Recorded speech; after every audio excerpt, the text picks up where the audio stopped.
Hi everyone, this is the Munch Corner. We are doing something a little bit different today. I am here to take 15 minutes of your time because I am going to share the secrets of consistency and loving running. If you've been curious about it, if you want to fall back in love with it, or if you're simply just having a hard time, these things are going to help you push through. I'm quite sure there's a couple things that you've never heard before, maybe most of them as well. These are all through my self-discovery of running, and let's head on into it. So first of all, you need to discover your why. Motivation, unfortunately, is not going to push you through when you're having a really tough day. Your why is going to be the very reason you are fueling through and feeling like you can do something even when it can be an extremely hard day. This could be, are you a mom? Do you want to be a stronger mom for your kids? Do you have so much stress you need an outlet? This is going to be a great way for you to use running as a tool, but not just simply because it's an only option. You're building a reason behind why you're doing this physical activity. And trust me, it's going to change so much because motivation is going to burn out. It's reality. Unfortunately, we can rely on it for a certain amount of time. Eventually, the emotional side of running is going to catch up to you. And we do talk about the secret ratio of running. So stick with me. 2, you're setting yourself up for failure without even realizing it. Why, Savannah? Why are we doing this? Well, it's simply because why are you giving yourself irrational expectations when simply you should just do it? It's just the way that it is. If you are creating so much pressure behind this, and I am guilty, I do procrastinate, and if you are someone that keeps setting up standards that you find intimidating or you can't reach them, or you're so unhappy because it's not the quality of a run that you want to do, who cares? Just do it. Get started, because you're going to be so surprised by starting. You're conquering so much emotional battles in your mind that this is a huge thing when it comes to any physical activity. Set yourself up for success, because this is what we need to do. Simply getting out there already equals success in my eyes. Why are perfect conditions actually just hurting you? So, are you the type of person to make "it's cold, it's too hot, it's too dry, it's too wet" an excuse? I'm going to tell you now, there is no such thing as perfect conditions. It is simply going to be an excuse. So actually take it being too hot as a challenge. I can run in 95-degree weather. I can run in 80-degree weather, and I'm going to be fine, because let me tell you why. This builds resilience, because you are never going to be in a perfect stage of circumstances to run. By saying it needs to be a certain degree, or it needs to be hot enough, dry enough, I mean, you name it, go from A to Z. The 5-minute rule that changes everything. This is going to be a big secret, everyone. And you might find it crazy. You might find it like, it's going to be an aha moment. I can guarantee it. Because what is the 5-minute rule? It is, if you don't have any time in your day,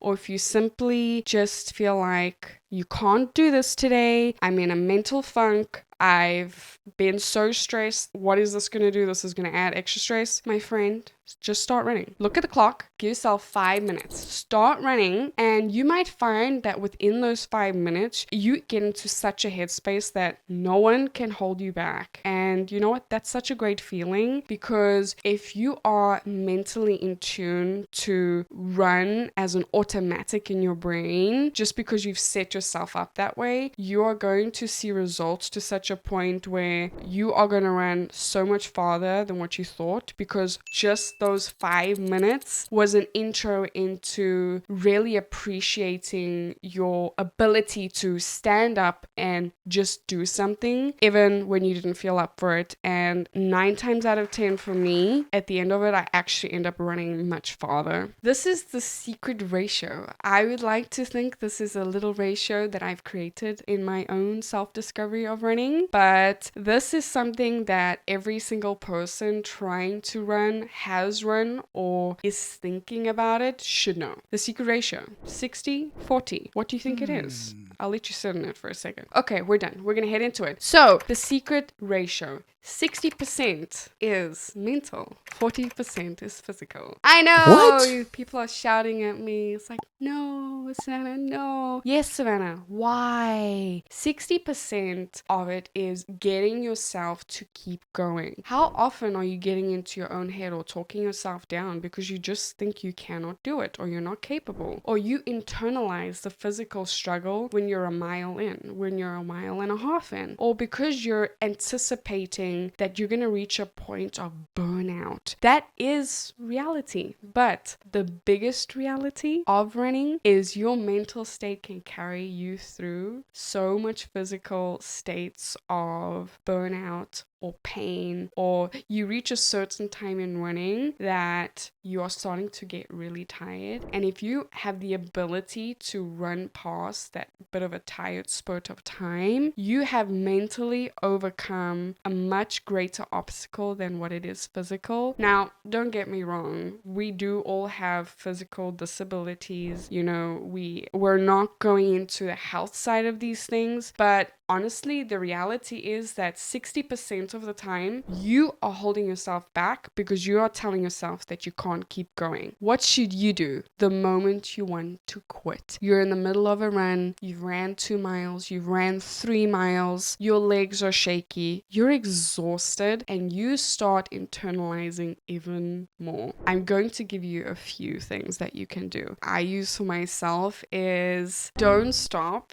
because when you stop, how much harder is it to start going again? So it doesn't matter what point of failure you think you're going to be at. If you are running at a snail's pace, run at a snail's pace, because you are still moving, and that's going to make the biggest of difference with your running. This is a big one for me, is stop looking at how much farther you have to run, because it is such a letdown for your mind when you feel like you have that much farther to go. I love being able to encourage myself when I run. So instead of looking, I have this much more to go, look at how much I have already run, because this is talking yourself up rather than beating yourself down, that there is so much that you still have to overcome, whereas you are appreciating yourself for what you have already accomplished. And this is great in running because it also depends on how far you're running, and by looking at how much time is left, you feel very overwhelmed. And we don't want to feel overwhelmed when we're running. We want to feel stronger with every step that we take and proud of ourselves for how far we have come. So that is my rule of thumb. I am proud of myself for how far I have come, and that pushes me to run even further. It's all about small wins, so take it where you can get them. Some people find that running is just too boring. And I get it. If you're running the same route, it's going to be boring. If you're not mixing up how you're running, you're going to reach a point where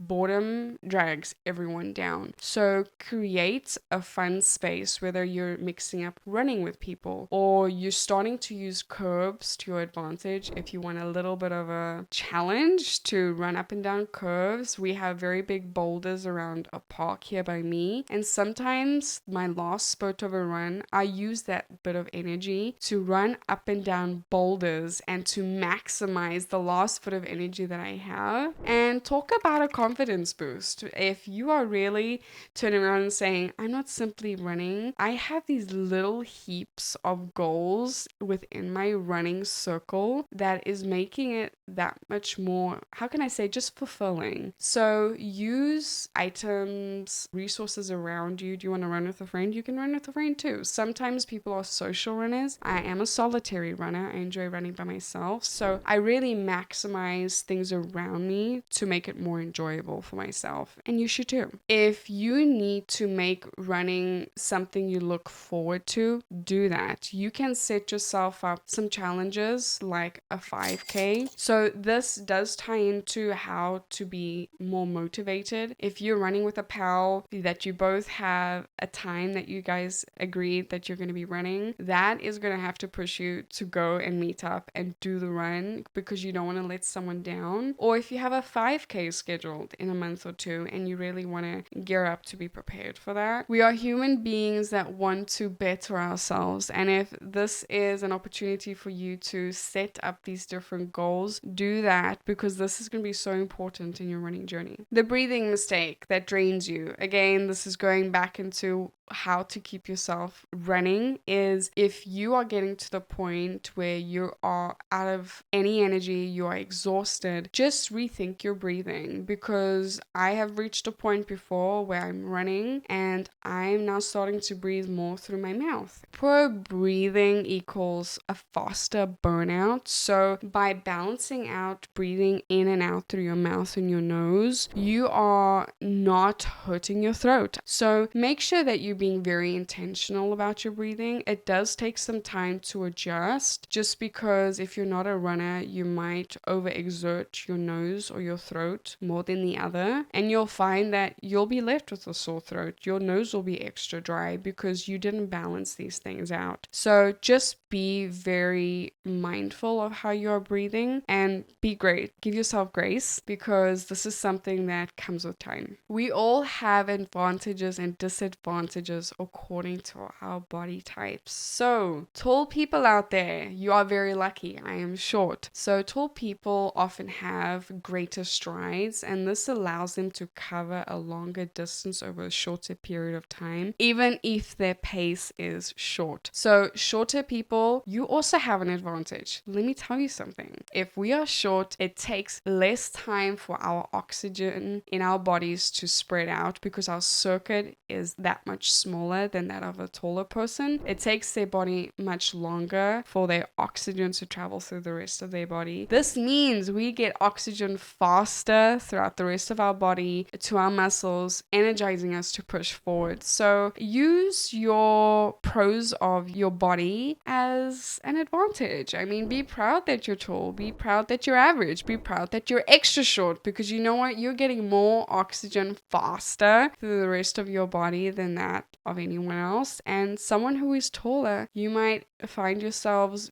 running a mile much faster just because your stride is that much greater. This is where most people mess up. Post run, what do you need to do? Get the protein, okay? You need to reward your muscles for carrying you through such a wonderful and complicated run. No matter how short or how far you went, it is so important, because protein is going to help your muscles recover for you to do another run. Appreciate your body, because it carried you through a run and it's going to carry you through another one. So if you're not fueling it correctly, you're again going to reach a post-run burnout, which is something we want to avoid. So we do have a bit of a secret to staying consistent. I had to start giving myself small rewards to keep going. Something as simple as, after this run, I'm going to have a great cup of coffee. Or if I accomplish my 5K run, I am going to reward myself with a new outfit to run in. So this is very nice, just because this is something that you can do yourself and privately, no matter how small or how big. The days you skip matter more than you think. So recovery is, I'm going to argue, just as important as training days, just because that if you train too much, your muscles cannot keep up, and you will actually end up bringing yourself to an extent of failure where you don't want to run anymore. And I feel like this is something so many people have done, that they start running and then they set an expectation. We've spoken about expectations, where you set an expectation that you're going to run 3 to 5 times a week. And sometimes that is just too much. You can't do that. You need rest days, and more so if you're an amateur or a beginner, because running does tax your body and you need to give yourself grace. So if you did expect to run tomorrow, today, in a few days, and you reach that day and you don't end up doing it, whether it's a stressful situation or something came up, you didn't have time, take that opportunity to say, you know what, I'm going to take this day to really recover a little bit more. So definitely talk good about maybe taking an extra day, even though it was not intentional, because in the end of the day, you didn't do it. So what are you doing to yourself if you keep talking yourself down? Just use it to say, you know what, dang, I'm going to use it to my advantage. You know what, I'm just going to take another rest day. So definitely do that for yourself. We have reached the very final piece of what is going to bring you to your next run. And this is going to be the key to consistency, is you need to end every single run on a good note. You need to take a deep breath. You need to relax after your run. You need to cool off. So if you have to take a few extra minutes to open up your arms, reach up high, cool off, let your body sweat, enjoy the time that you are allowing your body to reset and your heart rate to slow down. Because what this is doing is creating an ending to your run that you are going to remember and determine for your next one. So if you are ending a run and you're just going in the house and you're diving right into things that is going to frustrate you or it's going to make you stressed out, you need to make the ends of your runs a sacred time, because it is a sacred time. You accomplish something very big and you need to take the time to allow your body to come down from such a high, because it is a high. You release endorphins and oxytocin as you're going through the different stages of running. You have to make your endings incredibly memorable. An incredibly memorable ending is getting a big hydro jug filled with ice and you're having ice cold water and it's helping you cool off. The ending becomes the memory you project out into your next run. And this is very key because we want to create consistency, and consistency leans on memory, association, and positivity. So we want to create positivity throughout our running experience. I want you to take these tools and to maximize them to how you see fit. We are all different, but there are going to be things that are going to challenge you mentally. And you know what? Physically, you can overcome it, because the mind is a powerful thing. And I firmly believe by mentally talking yourself up, you can push yourself physically so much further than what you anticipated you could. I am just an average runner. I am a mom of 2 small kiddos under 2, and if I am able to overcome this, any one of you can, and do it, because you know what, life is short. Enjoy it. If you want to start running, if you want to be encouraged to run, now is the day.